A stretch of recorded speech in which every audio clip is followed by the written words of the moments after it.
Kryeministri Edi Rama ka deklaruar se mazhoranca nuk do ta shqyrtojë kërkesën e SPAK për imunitetin e zëvendës kryeministres Belinda Balluku pa vendosur gjykata kushtetuese për pezullimin. Në nisje të podcastit flasim, Rama duke folur për kërkesën e SPAK-ut për kuvendin lidhur me imunitetin e zëvendës kryeministres Belinda Balluku, u shpreh se prokurorët u ngutën me një vrap mbreslënës të i drejtohen kuvendit për masa ekstreme. Jam shumë kurioz pse prokurorët që u ngutën me një vrap mbreslënës të drejtohen kuvendit për masa ekstreme në ditët e fundit, nuk e mbajtën parasysh që si fillim jemi në një çështje ballë për ballë në gjykatën kushtetuese më 22 janar, ku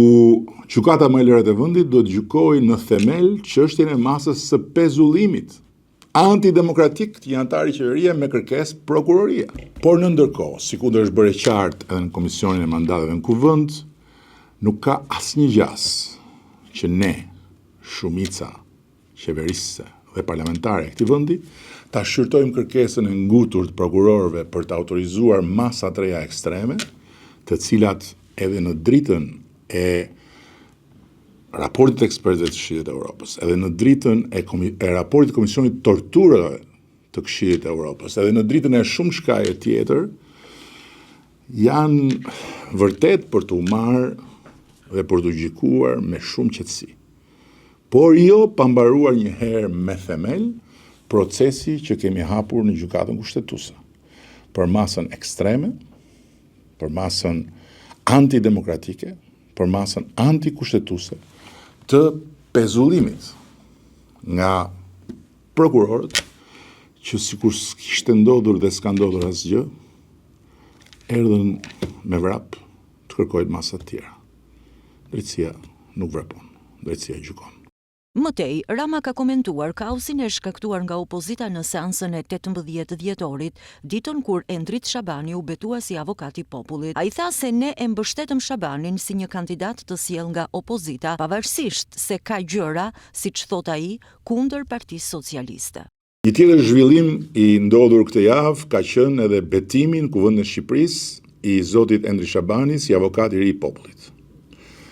Ku opozita ju rikthye vesit që del me shpirtin, rivurin punë muskulaturën e krah këmbëve, rindezi pishtarët e ecjes qorazi në përpyll dhe rifilloi avazin e kërcënimeve për llogari të një dordoleci thuajse 100 vjeçar. Pra, e mbështetën Endrit Shabanin, i dhanë firmat e kërkuara nga ligji, e sollën në buqetën e tyre të kandidatëve,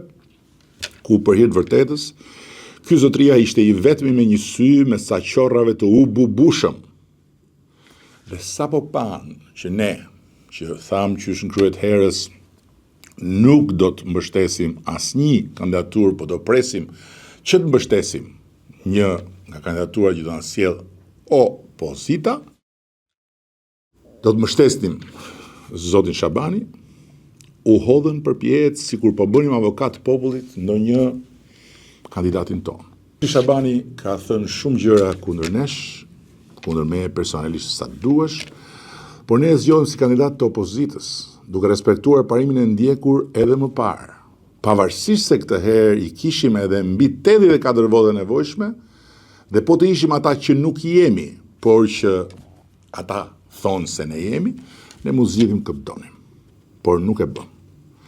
Kurse ata që u bën pishman, mund për herë tjetër. Ndër të tjera, Rama tha se jo opozita, por askush nuk mund t'i imponojë me pahir asgjë, referuar protestave të opozitës.